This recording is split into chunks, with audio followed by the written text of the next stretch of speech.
코로나19는 우리 세상에 많은 변화를 몰고 왔습니다. 그 중에서 우리가 하려는 이야기는 코로나19가 가져온 플라스틱 폐기물 이야기입니다.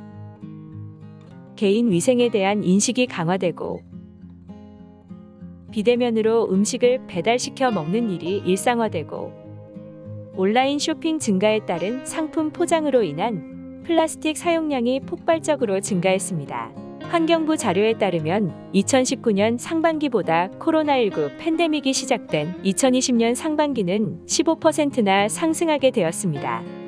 이렇게 생긴 플라스틱 폐기물은 90% 이상이 매립되거나 소각, 방치되고 있습니다. 이러한 플라스틱 폐기물에 대해 여러분들은 얼마나 알고 있나요?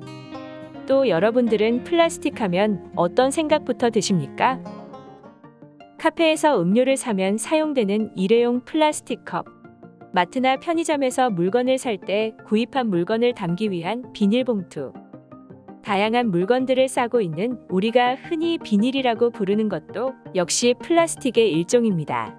우리가 쉽게 사 먹는 물이나 음료수가 담긴 페트병 등 이렇게 우리의 삶에 꼭 필요한 생활 밀착형 소품들 가운데 유독 플라스틱이 많이 사용되는 이유는 무엇일까요? 첫 번째 이유는 가벼우면서도 단단하다는 성질 때문입니다. 예를 들어 음료와 같은 액체를 휴대하기 위해서는 가벼우면서도 깨지지 않을 정도로 단단해야 하는데 플라스틱은 이 두 성질을 모두 가지고 있기 때문입니다. 두 번째 이유로는 생산 비용이 적게 든다는 점입니다. 우리가 알고 있는 500ml 생수병 한 개의 생산 비용은 약 19원 정도라고 합니다.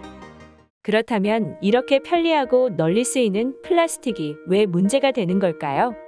첫 번째 이유는 플라스틱은 자연 상태에서 스스로 분해가 힘들기 때문에 분해에 많은 시간이 걸립니다. 플라스틱에 대한 전문적인 정의는 합성 고분자화합물입니다. 합성 고분자화합물은 구조가 복잡하고 분자량이 매우 큰 물질입니다. 고분자 물질일수록 분해되는데 더 오래 걸립니다. 플라스틱의 경우 적어도 500년 이상 시간이 지나야 분해된다고 합니다. 두 번째는 플라스틱이 생태계를 파괴하기 때문입니다. 보시는 사진은 태평양 한가운데에 있는 쓰레기 섬의 일부입니다. 1997년 LA에서 하와이를 왕복하는 요트 경기에 출전한 찰스 무어에 의해 우연히 발견되었다고 합니다. 북태평양의 쓰레기 섬의 크기는 약 160제곱킬로미터로 대한민국 면적의 약 12배 크기입니다. 여기에는 플라스틱 조각이 1조 8천억 개로 추정하고 있으며 그 무게는 8만 톤 이상이라고 추측하고 있습니다. 이처럼 바다에는 많은 플라스틱 쓰레기가 있고 바다로 흘러간 플라스틱 쓰레기는 바다 생물들에게 피해를 끼칩니다. 보시는 사진은 죽은 귀신고래의 뱃속에서 나온 쓰레기입니다. 이런 플라스틱 쓰레기는 귀신고래의 호흡을 방해하여 질식사한 것으로 추측된다고 합니다.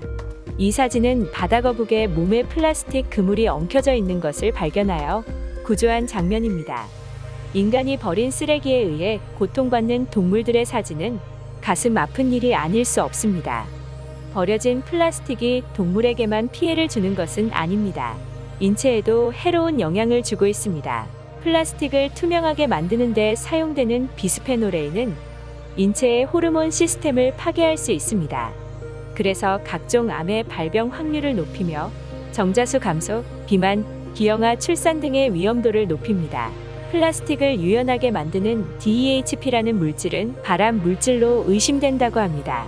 실제로 플라스틱 가공 공장 주변 지역의 암 환자가 타 지역 대비 높다고 합니다. 그렇다면 플라스틱이 일으키는 문제를 해결할 수 있는 방안에는 어떤 것들이 있을까요? 개인적 차원에서는 올바른 분리 배출을 하는 것입니다. 플라스틱을 분리 배출할 때는 내용물을 반드시 씻어내고 라벨을 떼어내야 합니다. 라벨은 페트병과는 구성 성분이 다른 플라스틱이기 때문입니다. 그리고 기업에서는 플라스틱 대체품을 개발하려고 노력해야 합니다. 예를 들면 야자수 잎으로 만든 일회용 식기, 사과주스 생산 후 나온 자연물로 만든 빨대, 대나무 소재의 컵과 같이 플라스틱 캔 제품 개발에 노력해야 합니다. 또한 기업은 포장재 감축을 우선순위로 하여 애초에 쓰레기를 만들지 않도록 자사 제품을 재사용하고 재충전하는 유통 시스템에 투자를 해야 합니다. 국가적 차원에서도 노력이 필요합니다. 독일은 일회용 플라스틱 비닐 사용 금지 등 포장재법을 개정하였고, 프랑스는 낭비 방지 및 순환 경제에 관한 법률에 2040년까지 순차적으로 일회용 플라스틱 제품 사용을 금지하기로 했습니다. 우리나라에서는 2030년부터 일회용 플라스틱 사용을 전면 금지하는 대책을 발표하였으나 아직 플라스틱 사용을 규제하는 법률은 없는 상태입니다. 개인 및 기업, 국가적 차원의 노력도 필요하지만 환경을 바라보는 관점의 변화도 필요합니다. 인간은 신으로부터 권능을 부여받았으므로 자연은 인간이 소유하고 이용할 수 있다는 관점이 있고, 인간은 자연의 일부이며 자연과 조화를 이루어야 한다고 보는 관점이 있습니다. 인간의 편리성을 위한 행동이 지구 환경 및 생태계를 파괴시킨다면 우리는 어떤 선택을 해야 할까요? 인간은 환경 속에서 살아가고 있습니다. 자연이 숨쉬는 곳에서 살고 싶지 않습니까?